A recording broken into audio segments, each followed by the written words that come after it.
Hey, we overcoming adversity, doing it at all costs, making wins are all lost. Yeah, the world is all lost, yeah. Ain't no turning back, we headed straight for the stars, yeah. Oh yeah, we overcoming adversity, doing it at all costs, making wins are all lost. Yeah, the world is all lost, yeah. Ain't no turning back, we headed straight for the stars, yeah. Oh yeah.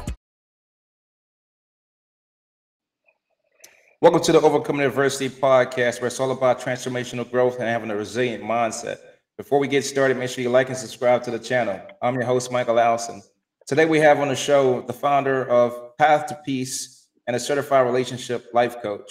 She was born in Pittsburgh, Virginia, and she also followed her dreams to Charlotte, North Carolina for a change of life and a change of career.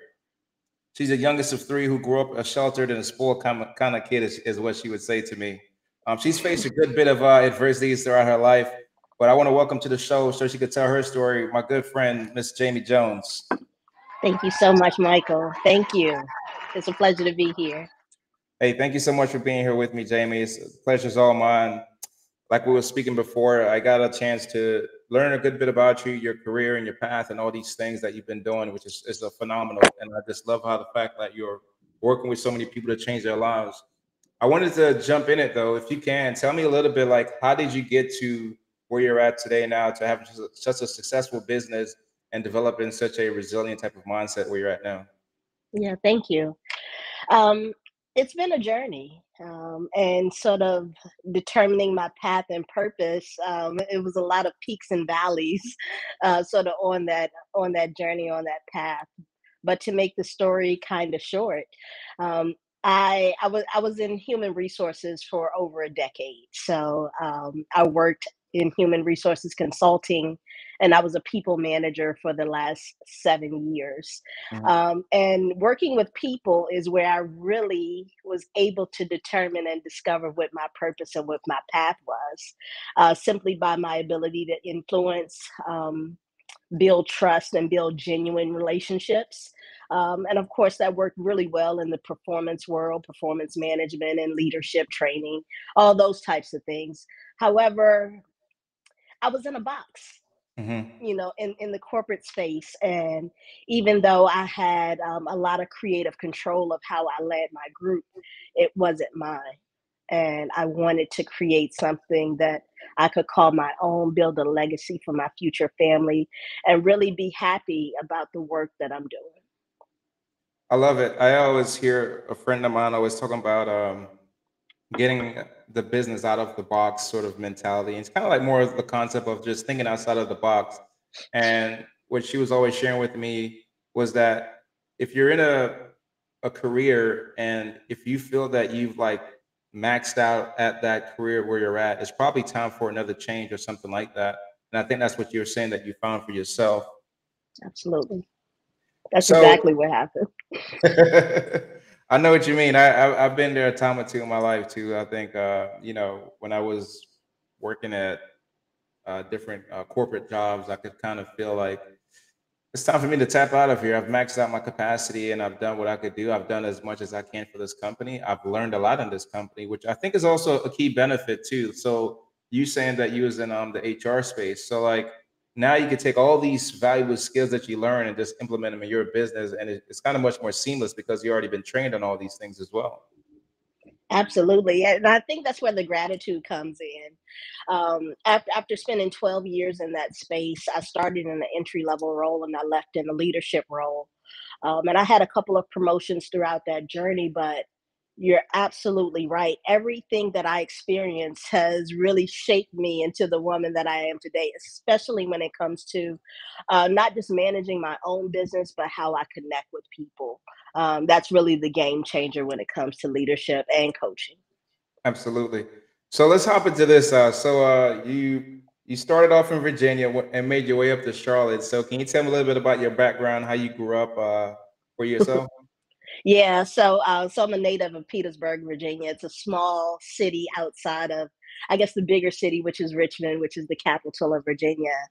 And yes, so I'm actually the youngest of five. However, Okay. I grew up with my mother's children, which is my two older sisters, and they always sort of mothered me as well, because my mom worked two jobs. She wasn't at home as much. However, there was no shortage of parenting in that house. I can tell you that much. My sisters still tell me what to do to this day, and I'm a grown woman, but they don't care. So yeah, I grew up quite sheltered. My sisters are 10 and 12 years older than myself, which means it's like the gift and the curse. So in some ways, you don't have a voice when you're younger, and it took me a long time to discover my voice. But also at the same time, I was very protected. Just about anything I wanted, I was able to get if it wasn't from my mom or my dad. My sisters was right there, right at the next step. I can't get a pair of Jordans. I'm gonna call my sister. She's gonna get them for me. I see you got the cards behind you. One of my sisters brought me a whole portfolio. I have tons of basketball cards, all from the '90s. So just little small things like that was sort of how I grew up. I grew up in a Baptist family, and so a lot of my foundation and faith comes from those Christian roots, even though I found a different way to sort of connect with the spirit. Absolutely. So growing up in like that type of household, I know that like for me, I grew up in a household where like I was the middle child, so I kind of feel a little bit like how you were saying, like I felt like I was always spoiled, like I could never do any wrong or anything like that. You know what I Yeah. mean? So, but I did get into my fair share of trouble here and there and stuff like that. But I didn't get in as much as my youngest brother or my older sisters. So how about it? How about that for you? What was it like growing up as a younger child? All the way up until you got to let's say high school for yourself. Did you experience any challenges or adversities while growing up? I don't think I experienced too much at that age. Hmm. Um, I would say I was by me being so sheltered, you're right. It wasn't too much that I could do wrong. However, I was a little hard headed because I was spoiled and I was the youngest. So there's things that I could get away with that probably my sisters could not. And a lot of that transitioned into school. So I was always used to sort of getting my way. Very little effort, very little intention, and I can get what I wanted. However, in school, it's a little bit different, because these people, they don't love you, they don't have the same level of connection. So a lot of times I didn't do my schoolwork, and I got away with it for like the first and the second grade, kindergarten, first and second grade. I wasn't doing my work, but I always had a magnificent report card until I got to the second grade, and that teacher, he was not playing any games. He was not playing any games with me. So I learned a lesson, and I repeated a grade very, very young. Um, but yeah, so I wasn't the best student. I was hard headed, but but I figured it out along the way. If you can, growing up with you said two siblings that was not necessarily a part of your growing up, so to speak, total. I wanted to ask you what impact did that have on you, or none at all? And then I also would like you to expound a little bit on like the impact from your parents while you were growing up. Yeah, for sure. So, I just recently reconnected with my older brother, probably in the last 3 to 4 years. He and I, we had a reunion, and it's really been great sort of getting to know him and connect with his family. And he and I have a pretty seamless connection. It's almost without effort. I have another sister that lives also in the DMV area. We have been aware of one another, of course, and we have a bond and a connection. However, with her living out of state, it's not the same type of connection that I've had with my sisters that I actually grew up with. I think when it comes to my parents, they didn't have a traditional relationship at all, and still don't have one to this day. But they are very much so connected. They have a very deep friendship, and there's an immense amount of love between the two of them. Mhm. So I never was really slighted in that space. And I think in some ways, when you don't grow up with both parents, if the parents' relationship is off, then the child is impacted.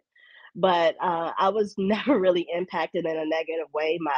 My My father was in my life my entire life, and we still have a really good relationship to this day. I'm daddy's girl, so again, there's nothing I can really do wrong. I was gonna say something when you were speaking about your childhood, and I say this for myself personally, but I found that like if I ever came across something that was too easily, I get bored easy. And I found that I carried that into things that I've done in my life. Like I was saying, like in business, like if I've done something and I feel like I've maxed it out or I've done my full potential at it, I'm looking for the next thing because it came too easy for me. Right, exactly. So, how did you end up in North Charlotte, North Carolina? How did you end up out Charlotte. there, leaving from Virginia? Yeah, so after high school, I moved to Richmond, and I moved to Mhm. Richmond because I needed to get away from Petersburg. There was a lot of challenges with me coming out, not only being visibly gay, like openly gay. You can actually see my gay as soon as you see me. So that was the challenge, as far as family goes. So I lived in Richmond for about 5 years. I worked a couple of corporate jobs, worked at some financial institutions there, and I really I felt like there was a better path for me to really create the foundation that I wanted to create. And I was with like a really magnificent woman at the time. She was very intentional. She had a plan, and she wanted, and we both wanted to move, and we decided to move here to Charlotte together. And we were together for 14 years. So a lot of my journey was based off of forward movement, growth, and progress. I wanted to Mm, get better. I wanted to make more money. I needed to. I got you. I got you. If you can, if not, we can move on. But can you talk a little bit about some of the challenges that you may have faced leaving to go to another state in regards to like either like family relationships, business relationships, things that took place while you was working for the companies that you was working for at the time? Yeah. So when I first left Richmond and I moved to Charlotte, it was extremely rough because my partner at the time, I found work a lot faster than she did. Mhm. So now my check is running sort of the household, and that was challenging for us the first 2 years because I ended up sort of losing my job Mhm. here in Charlotte. So now we're just really relying on savings to sort of keep us afloat. What was challenging at that time is that I didn't tell anyone, so I had the perception of everything was figured out. On the surface, everything looked like it was just fine. However, I was struggling, Mm. and I didn't share a lot of that with my family or my friends. I especially didn't share with my family because in some ways, after coming out and leaving the state, I felt like some of the decisions that I was making was highly criticized. Because not everyone can see what you're able to see for your life. So, but at the time, I just felt like I was being judged for making the decisions that I was making.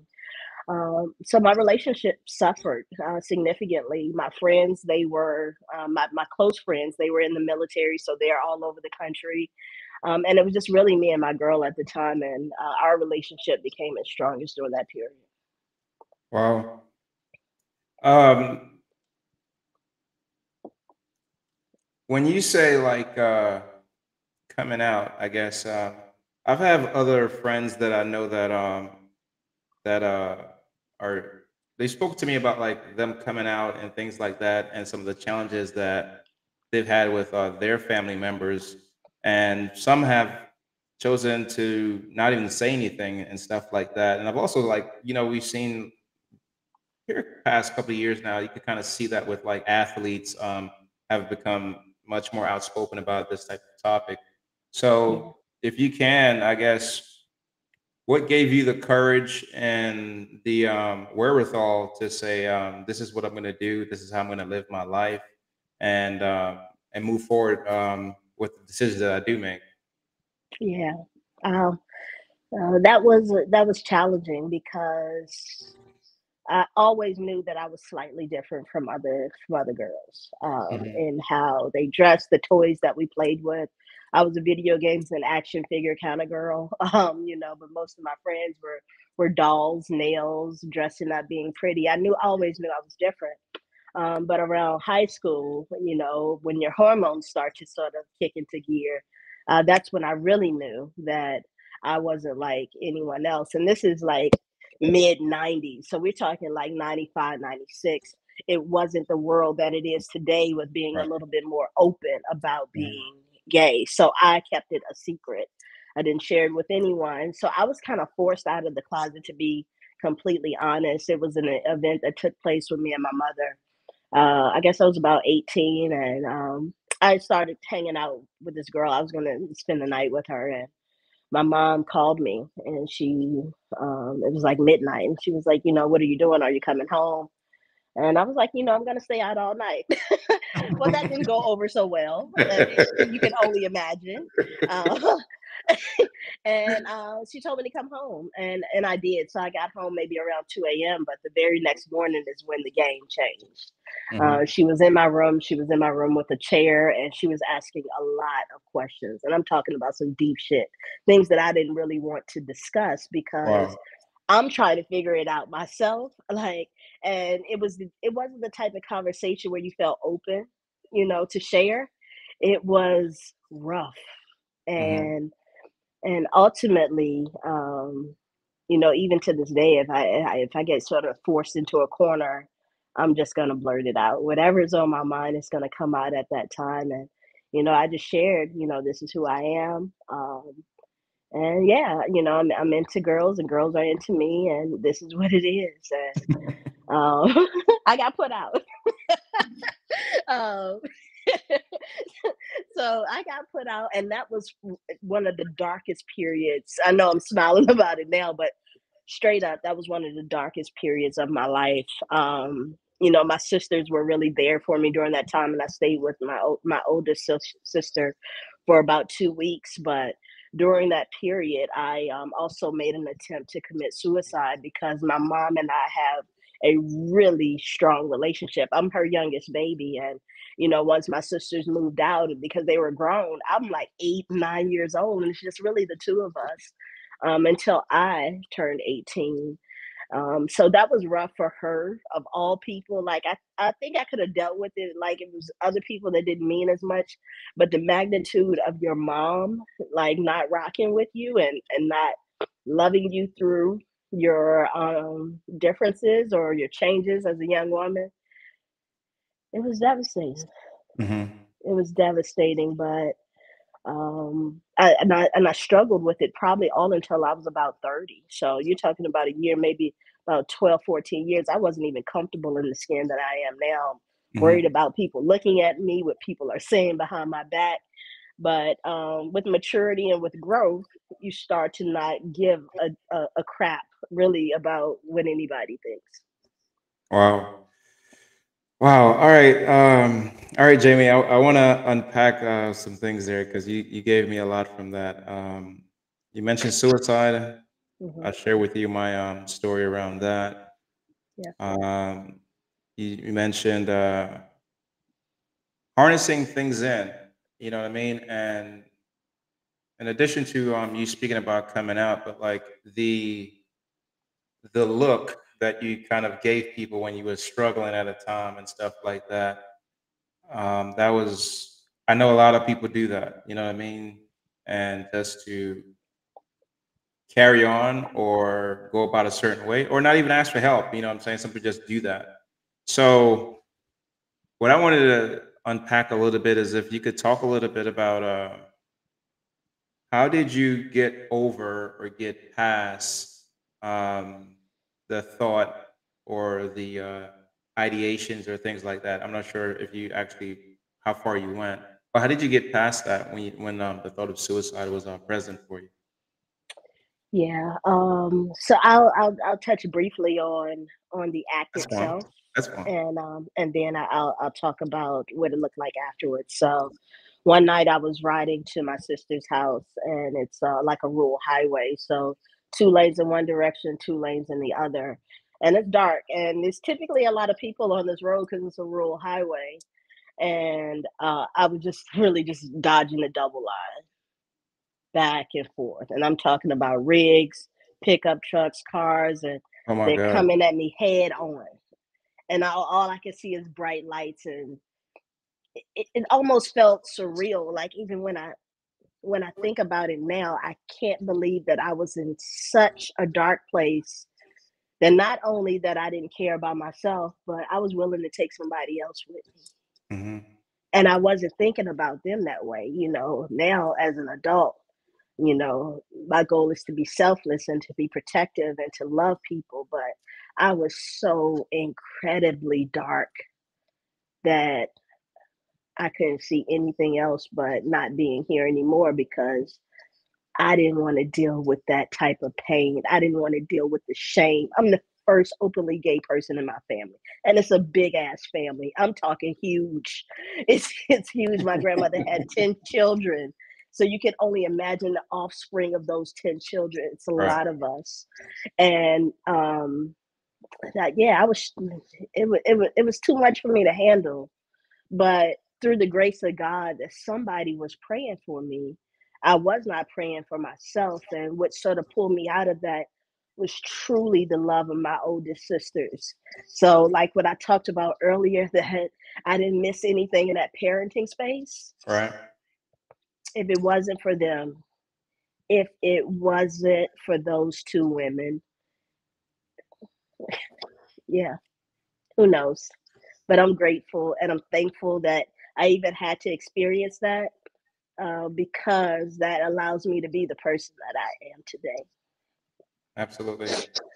So, man, thank you for sharing that story. So, I uh, I I know a lot of people cover up a lot of things, and they do it in many different ways. You know what I mean? They cope with it through either drinking, smoking, um, sex, whatever. And also, like, you can kind of see that now, like in the social media limelight and stuff like that. People cover up a lot of things when there's Yeah. other things that's really going on. So, being the profession that you do now, right, and then the story that you shared, why is it that you think people cover a lot of things up? And then if you could elaborate a little bit about like your experience on why you think that. Yeah. So I think a lot of times people cover things up because they don't want to be rejected. They don't want to be looked at as odd or weird or out of the box.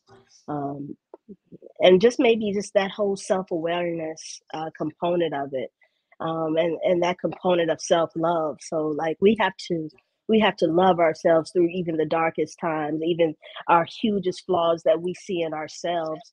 We have to accept those parts of us, and there's things that we can do to work on progressing past that or getting better. But before we can do any of those things, we have to accept who we are in this moment. And that gives us the foundation to move forward. But without acceptance, I'll never get better because I'm hiding all the shit behind Right, right. it. You talked about that just a few moments ago. Like I was hiding mine in women and weed. That was my life. And it was my life for a really, really long time. I love it. I think once we truly start learning to live in our true authentic selves, like life is so much, so much, so much better. And you don't even like living your true authentic self and not giving a crap or worrying about like what other people think and all these other things. It's so much of a relief that some people just doesn't even don't even like realize that there's so much relief on the other side of that. You know what I'm saying? Yo, it's so true.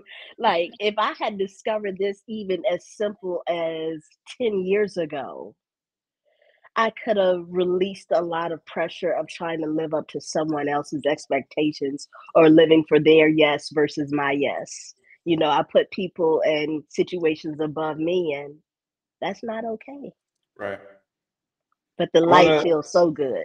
I want to touch on something kind of touchy here, but you had said something to me that you grew up in a Baptist family, and Mhm. then I imagine either mom or dad led that Baptist family.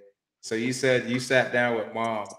I wanted to ask you, did religion play a factor in like when you sat down with mom and coming out and stuff like that? Did that trigger Mm. something for you, or did that trigger something for them when you guys had that conversation?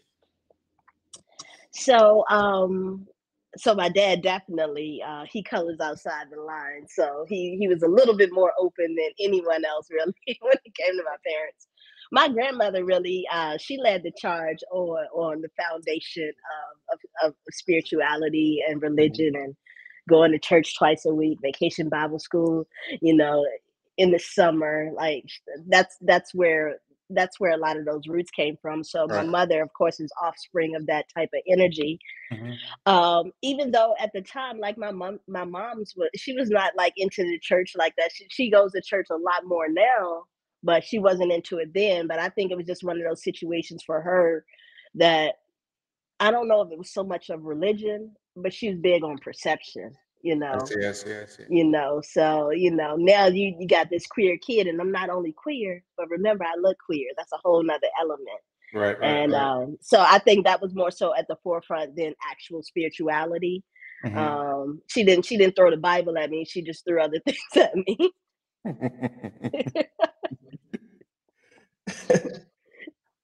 I had the Bible thrown at me on a different occasion.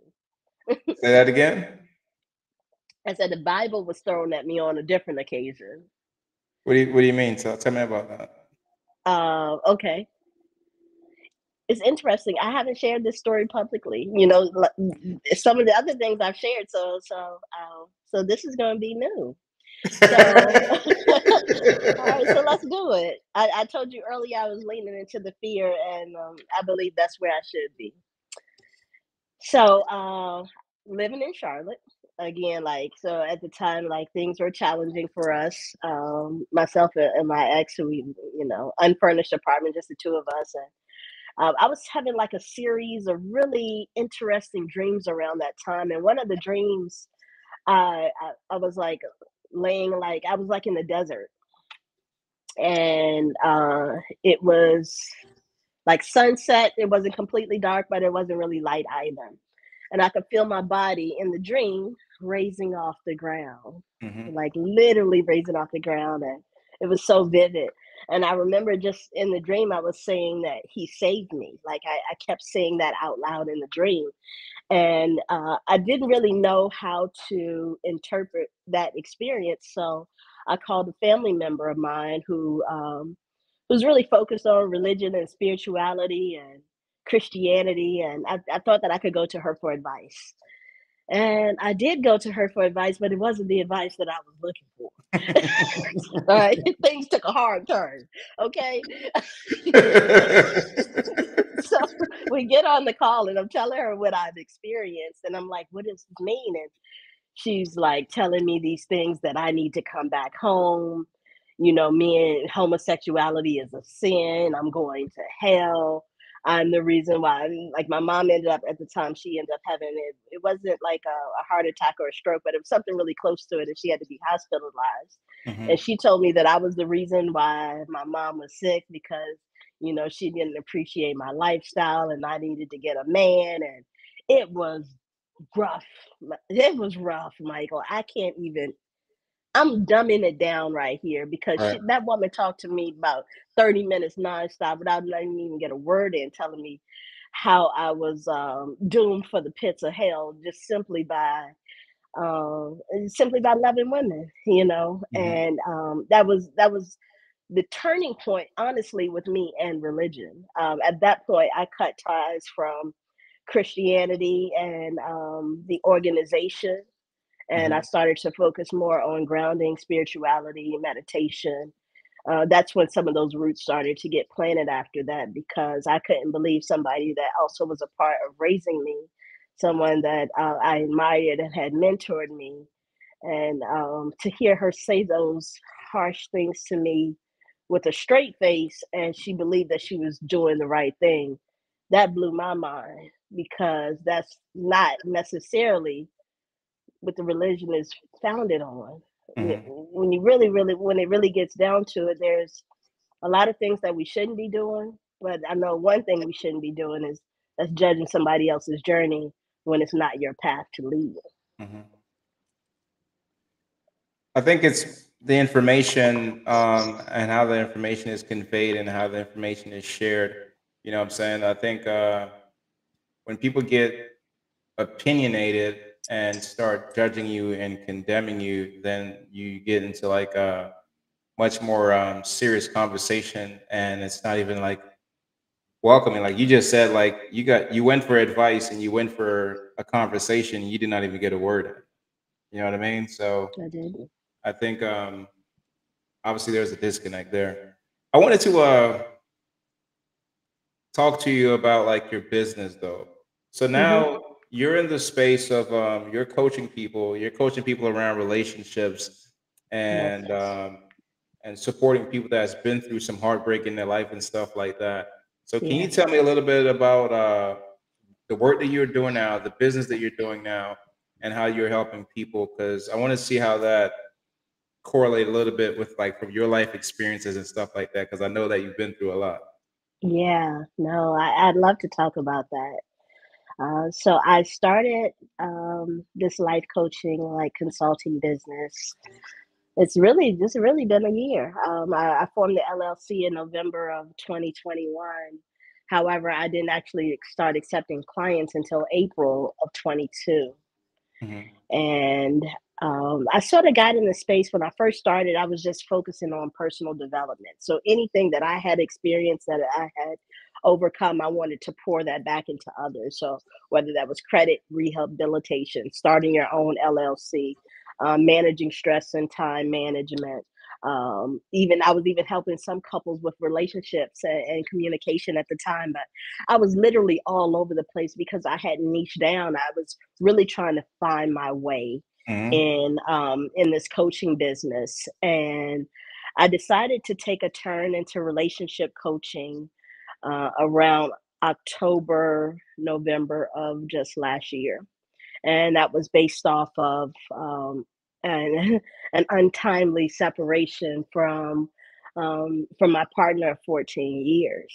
Wow. We had I thought that was supposed to be my girl, my forever girl, and we had challenges in our relationship that I think could have been avoided with transparency, communication, grace, patience of one another, valuable things that we missed out on that we wasn't able to sort of really grow from.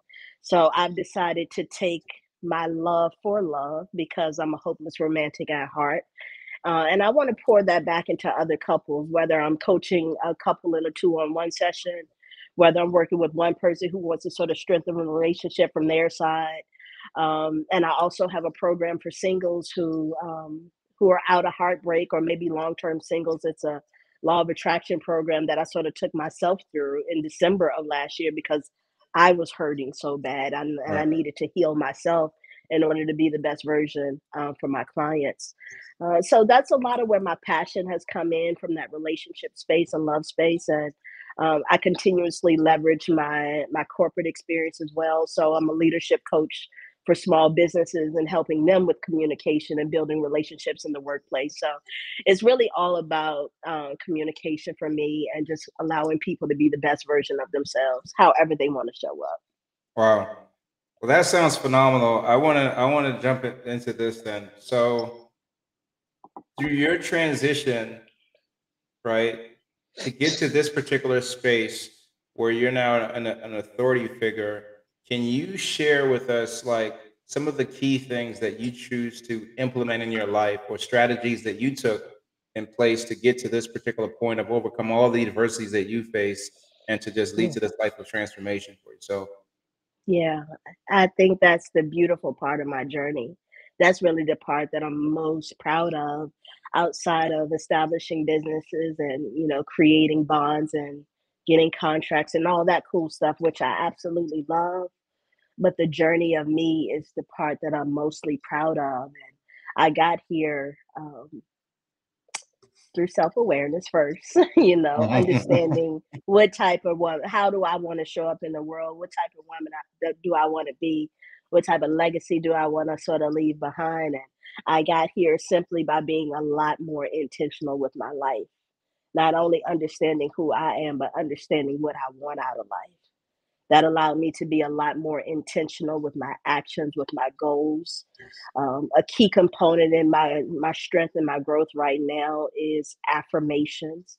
I affirm myself on a daily basis with all aspects of my life. I'm only speaking life on my journey. I meditate at least once a day. I try to do it 7 days a week. I slip sometimes, and it might be 5 or 6 times a week, but I focus there. And every night before bed, I write in my gratitude journal. I keep that right here on my phone, and I write down 3 things every night before bed, expressing gratitude. That's so important. Yeah, whether big or small, because even in the midst of hardships, there's beauty in that journey because even in the hardship, I'm growing, I'm stretching, I'm learning, and I know how to navigate the path on the next side. Doesn't mean hardships aren't going to come my way, but I want to be mentally prepared to sort of get there. And also, I incorporated therapy into my life. I was seeing my therapist on a weekly basis, and just last month, we've had so much growth that she has transitioned my meetings from weekly to monthly, and I'm really happy about the healing. It's the healing for me, and that's what I wanted. I want to be a part of someone else's journey in that way. So, being someone that identifies gay and then now is transitioned into the coaching space and now leading this resilient type of company. Yeah. I want you to talk about for me, because I know you hear all the noise and things that's out there. So can you talk about the importance of self-confidence for yourself and for people that's listening right now? Absolutely. That's where your mental toughness comes in. That's why I affirm myself on a daily basis because creating something from the ground up and not having a whole lot of people believe in you or see the vision, it can be discouraging. Am I on the right path? Am I following God's plan? Am I, am I leading in a manner in which He sort of wants me to lead? Um, so when it comes down to self confidence, number one, you got to get yourself uncomfortable. Um, I'm scared. I just did something extremely challenging last week that I was terrified to do, but I'm doing it. Even having this conversation, I had anxiety coming into this conversation, uh, but I'm doing it, and Right. I won't allow my confidence or lack of confidence to keep me from showing up. So it's for me, the confidence comes from my affirmations and knowing that I'm following the plan that God has laid out for my life. Absolutely. I believe that adversity builds the character that's within you. That was already inside of you. It's just it seems like we need to put ourselves through these uncomfortable situations to like actually draw it out of us and bring it out of us. And what we'll actually truly find is that it brings so much gratitude knowing that you just accomplished something and just did something that you in your mind thought that was hard, and you were selling Yeah, yourself all these limiting beliefs and all these other things, you know what I'm saying? But like really and truly, you could have done it anyways. You're like, right. what was No, I it's so scared of before true. anyways? Exactly.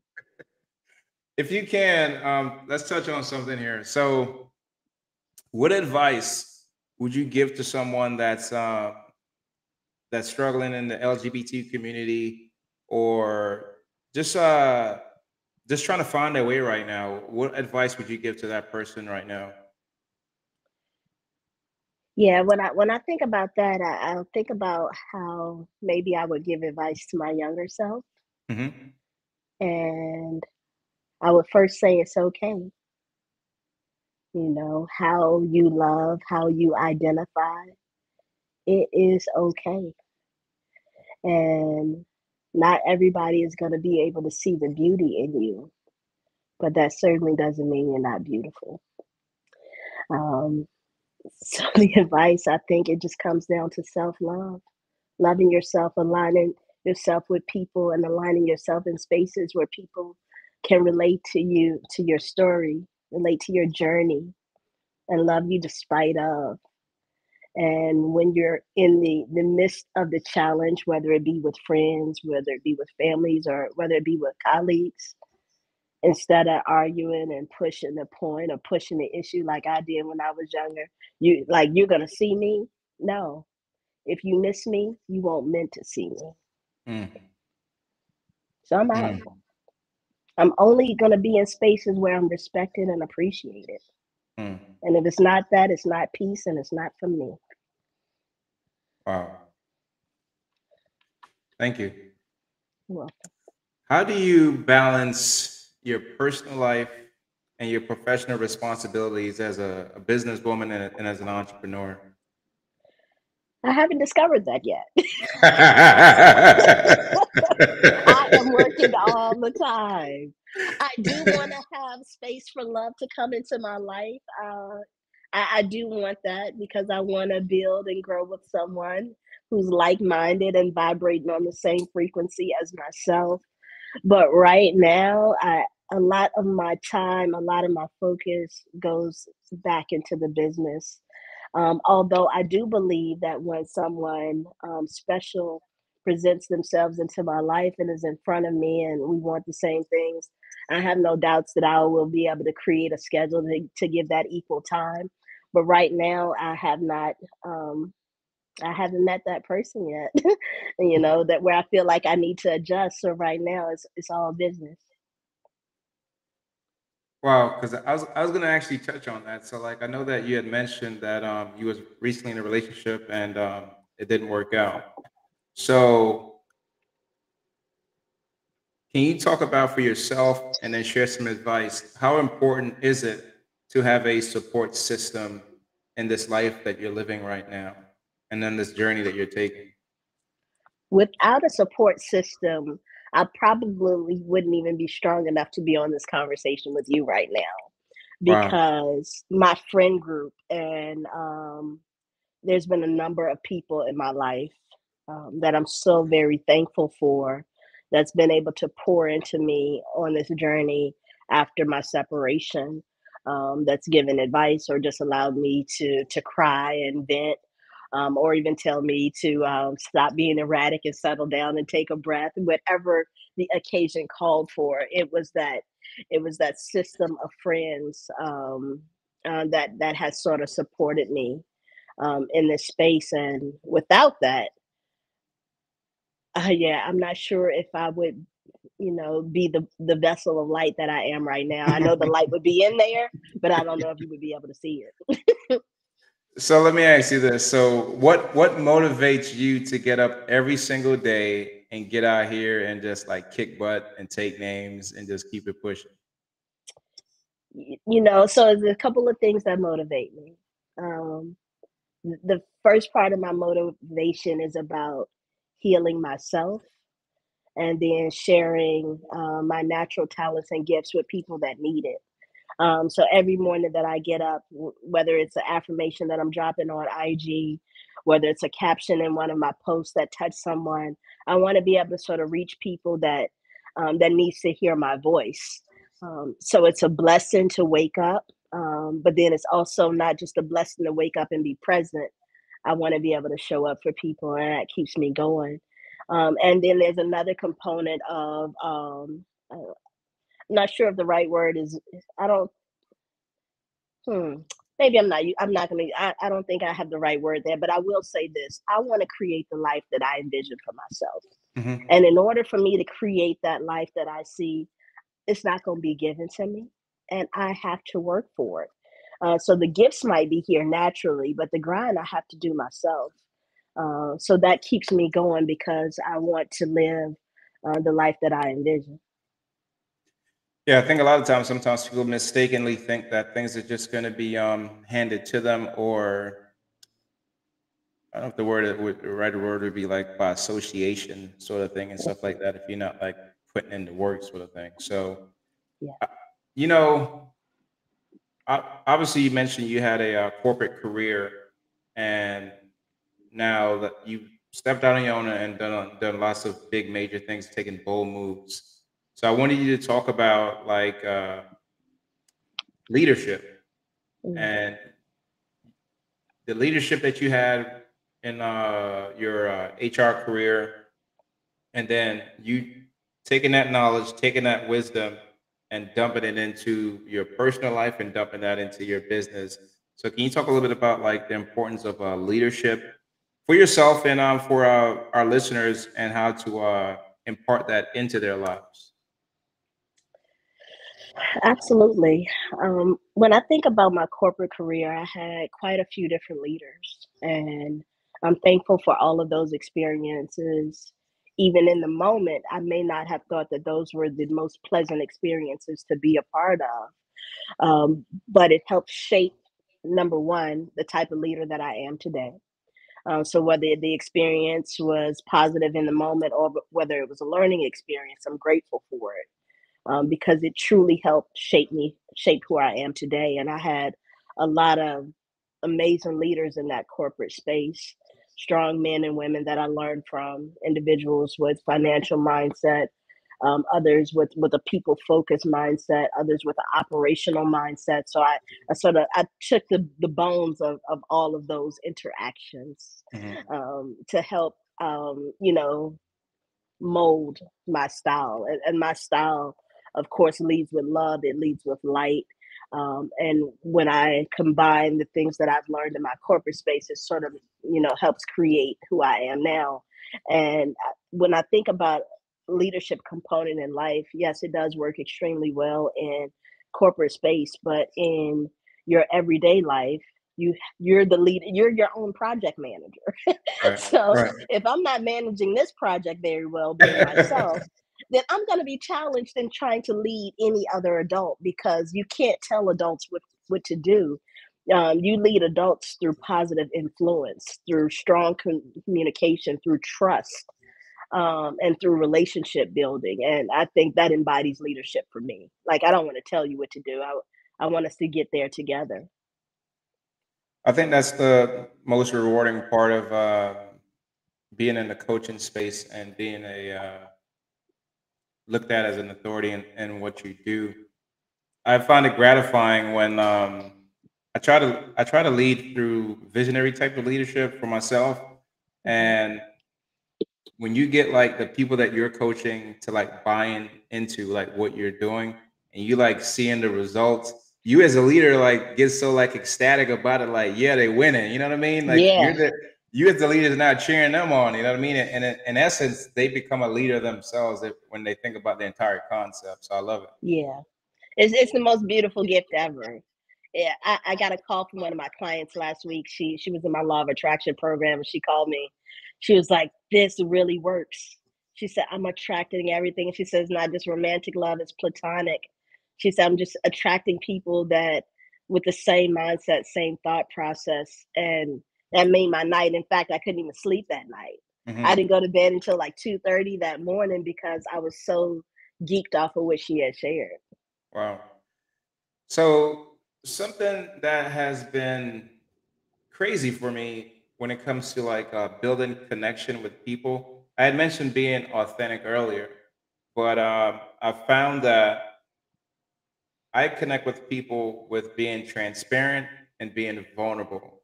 So I wanted to ask you if you could share in your business as you're coaching people the importance or what you're teaching of like just being vulnerable and being transparent with the people that you're leading. Yeah. I lead through personal experience. Hmm. So, I share challenges, things that I've experienced, good times. I share tough times, challenging times, sad times. And I believe that when you're not hiding parts of who you are, it is what attracts people. I can even think about, at times I would sort of play up femininity.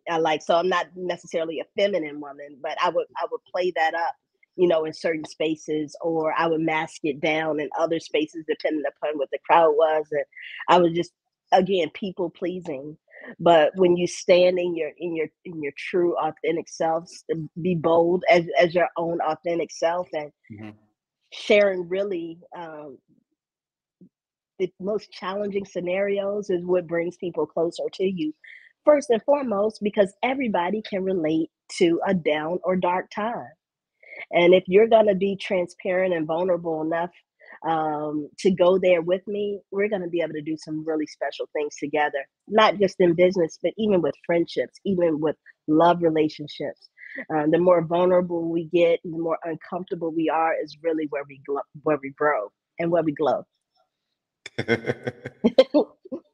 Can you tell me a little bit or share with our listeners, for a woman that's in business now, a woman that has came out, and people may have questions, may have doubts in regards to like how you do business, how you communicate people, how you operate with people.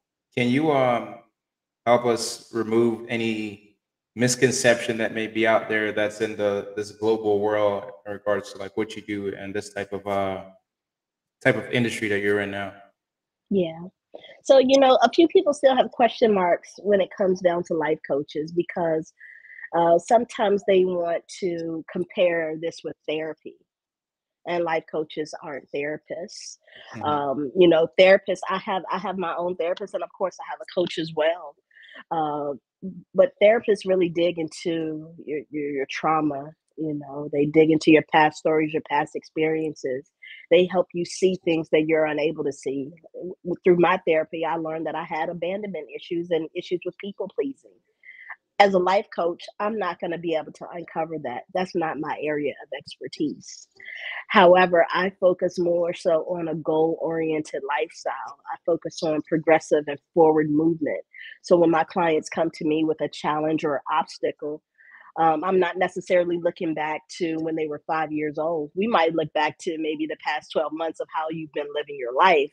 But my goal is to focus on forward movement.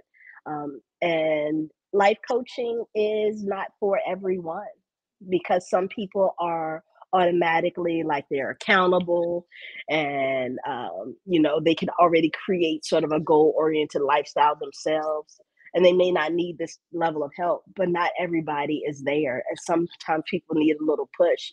I've had my clients say, I knew I was meeting with you today, so I made sure I did my work. Without a life coach, that person would have probably just threw that task off to the side and never hit the goal. So I like to think that I'm, the ultimate accountability partner. I'm gonna be tough on you, but I'm gonna love up on you as well. It's just a different experience, and again, it's not for everyone. And that's why I like to have a consult first, because I'm not just gonna push a service on you if I'm not the person to help you. And I want you to find the person that fits your lifestyle, fits your vision, and the person you align with. I love that answer. I had a conversation with someone else, and they were trying to like decipher like what's what, and then we got into the conversation of like what's the difference between mentorships, accountability, life coaching, transformational coaching, and just trying to identify like what are the benefits of each one of these and how do they correlate. So I'm glad that you explained it that way, so our listeners could kind of understand where you're coming from with what you're doing with your business as well.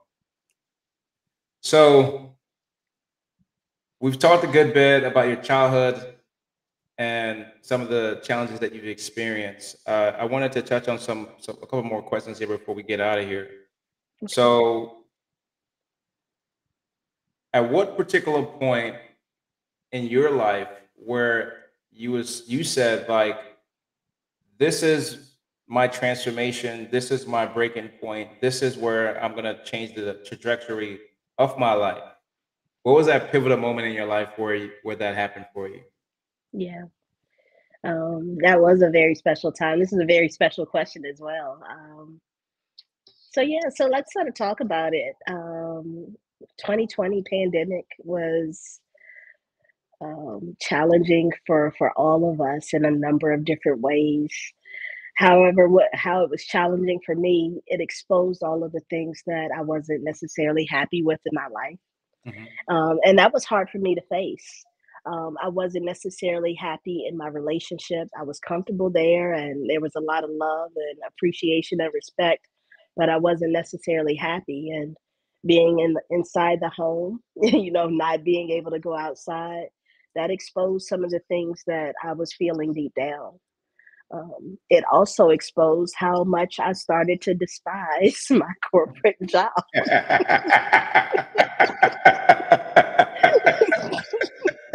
Because when I'm with my team and we're in the office, that's where the love is, right? So Right. the relationships is what sort of kept me there, whether it was with my direct reports and having like a high engaged and high energized group, or whether it was hanging out, with my other peers in the workplace, sharing stories, collaborating.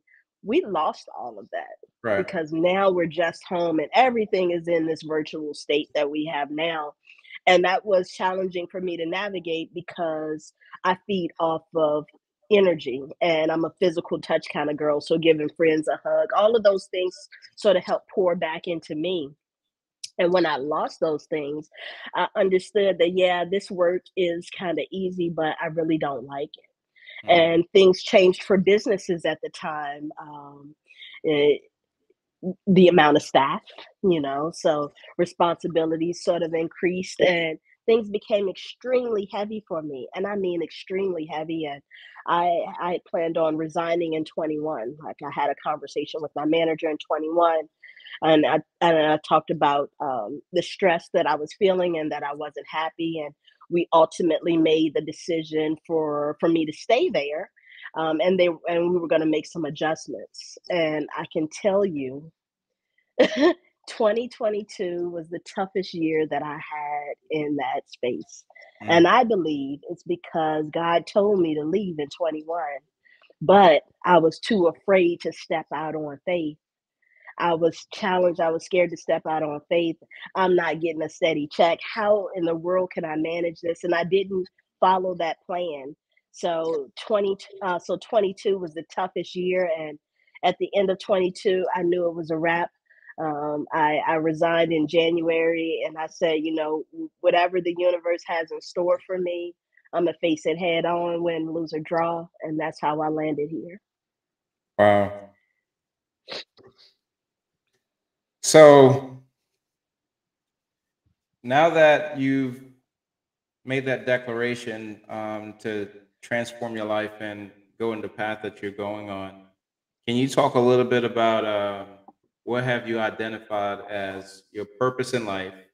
And Mhm. then also, if you could talk about the legacy that you plan to leave behind. Mm. If you don't mind, I just want to pull some notes from my phone here, and the reason why I want to pull these notes is a friend of mine and I we did this exercise a few weeks ago, and it's right in alignment with your question. So I'll share with you what I sort of wrote down as far as my purpose and sort of some of the things that I sort of want to leave behind. So when I think about purpose, I want to focus on pouring into others, using my skill and my gifts to help heal people that I come in contact with, whether that's on an individual scale or a group scale. I just want to be able to share parts of my journey to help pour into others. I want to help people find their light. I believe that is my purpose. I want to be able to love people in a way that they've never sort of experienced love before. And again, platonic, career, or romantic. I want to connect with people on a deeper level. I think that's my job and my purpose to be there with people that way. Um, and when I think about my legacy, I want to sort of leave a legacy of um, philanthropy. Like, because even some of the work that I do now, some people can't afford my services, but I still help them, you Mhm. know. But I want to be a vessel that if I have time, I'm still gonna give up the knowledge. So I love that. I want to leave something behind for my future children, something for them to build off of, something for them to sell one day. I want to establish um, a healthy home, like with parents and with children in the home, and focusing on mental health and physical health and emotional health and healing. Prioritizing that in my children's life is going to be important, because these are things that wasn't prioritized for me earlier. And I can understand that if I had some of those things sooner, maybe my life would have been a little bit different, but I'm not complaining because I had to walk that road so they don't have to. Right. And that's some of the things that I want to leave behind, outside of, scaling Path to Peace into a conglomerate and being nationwide. I want to take this thing as far as I can take it, and reach as many people as I can reach, and employ people, and do great things for my community. Absolutely. I love it. I love it. Can you touch on what has helped you on your journey in regards to, has there been like some inspirational person, mentor, coach, or a book or anything like that that has helped you to get to your journey where you're at now today? Yeah, I think that there's a lot of people that I pulled inspiration from, even a lot of books. I love to read a memoir. Like, I like to read about someone else's path. I think learning more about other people's story, you also find where you all are aligned in certain spaces, but also you can learn from their obstacles and challenges. So I've read a lot of memoirs that I sort of fell in love with. And a lot of that is from like celebrities, strong men and women, that sort of walked before us. When I think about actual people that inspire me, like right here, right now in this moment, outside of my family and the strong men and women that help shape who I am today, they know how much they mean to me. That's my mom, my dad, my sisters. I watch them do it, and I'm still watching them do it, and still navigating, and seeing them still trying to get better and work on themselves. That inspires me. And when it comes to business, my peer circle right now is top tier. This Hmm. peer circle is unmatched. It's a group of small business owners, and we have coaches there. We have wellness coaches, and we have people that's in the nonprofit industry. We have people that's in the fitness industry. This group inspires me all the way down. In fact, connecting with them, and seeing how they navigate has helped me be a stronger business owner. And my goal is to pour into them as they pour into me. And yeah, it's a beautiful journey that we're on right now. So it's my peer group for me. Absolutely. Thank you. Thank Yeah, you. you're welcome. So, how do you how do you stay up to par, up to date with like the latest trends, or educate yourself with what's going on and stuff like that? As you're pouring into people, how do you stay up to date so you make sure like you're delivering at a top tier for all of your clients? Oh, for sure. We're forever learning. We're forever evolving. In fact, right now I'm working on an executive leadership certification. So I'm doing an online 6 week certification there.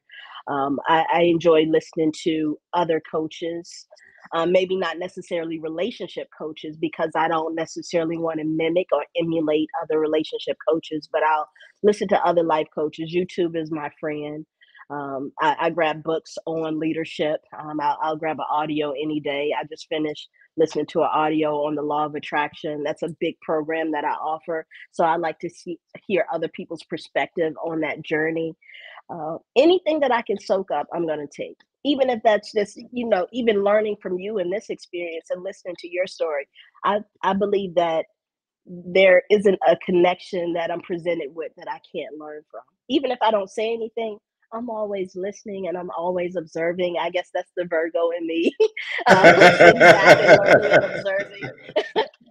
So yeah, so it's a forever. It's a hamster wheel. I'm never gonna stop.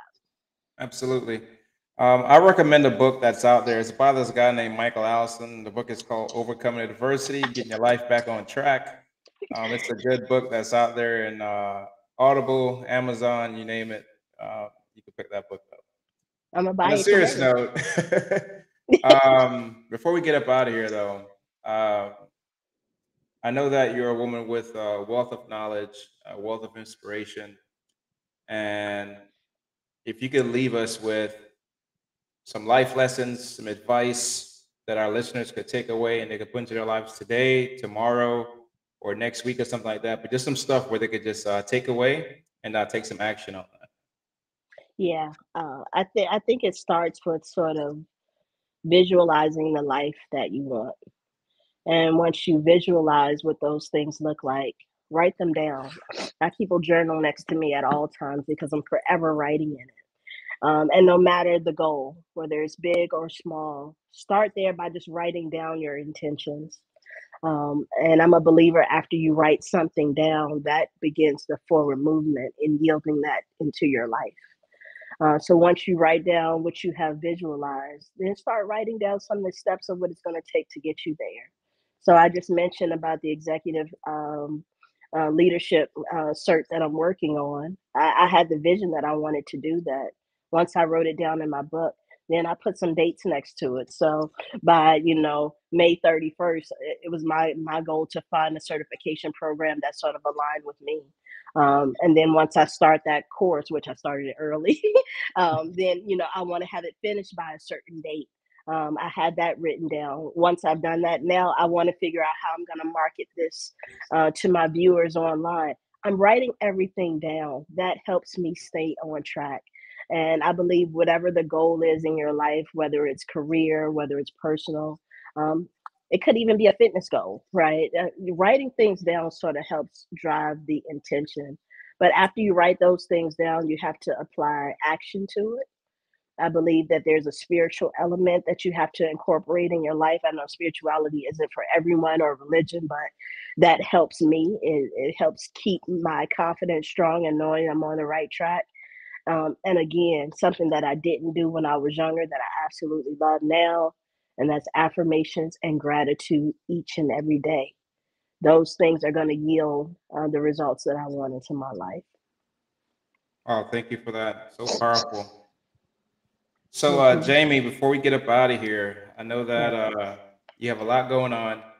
So, I'm going to leave the floor to you. So, if you can tell us about more about your business, if anybody want to contact you, if they want to work with you, if they want to book you on their podcast, they want to book you to speak at a state on a stage, wherever, floor is yours. Thank you so much. So I'll start with the upcoming event that I have. I'll be in Washington, D.C. The weekend, Memorial Day weekend. That's D.C. Black Pride. I'll be out there vending. I'll have my conversation card decks there. I'll have T-shirts with this logo, of course, and I'll be offering discounts and really just talking. Whether anybody purchases anything or not, just stop by the table. Come and get some of this love, get some light, make a valuable connection, and we sort of go from there. When it comes to people wanting to connect with me, the easiest thing is to email me at inquiries at path2peacelifecoaching.com. Again, that's inquiries at path2peacelifecoaching.com. And of course, you can always find me on the gram. It doesn't have to be so formal. You can shoot me a DM. You can comment on one of my posts. I'm pretty responsive, and that's Instagram. Facebook, I'm still sort of getting my feet wet over there, but I am on Facebook. And TikTok, I have a very visible presence as well. So I'm not easy. I'm not hard to get to.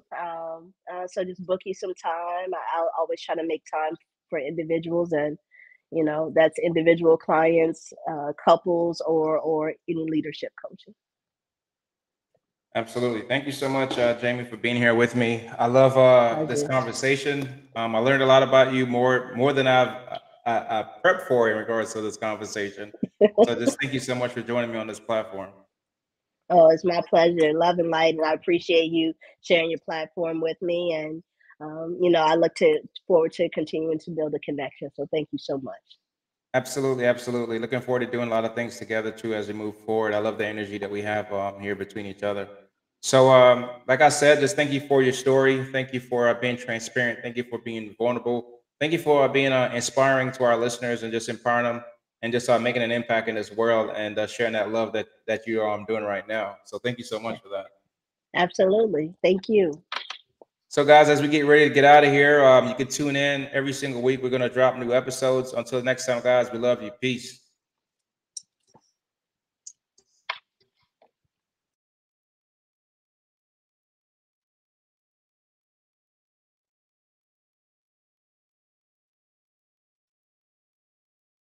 Can't complain at all. Couple dollars in my pocket, no income and go. Been working on my body, getting healthier.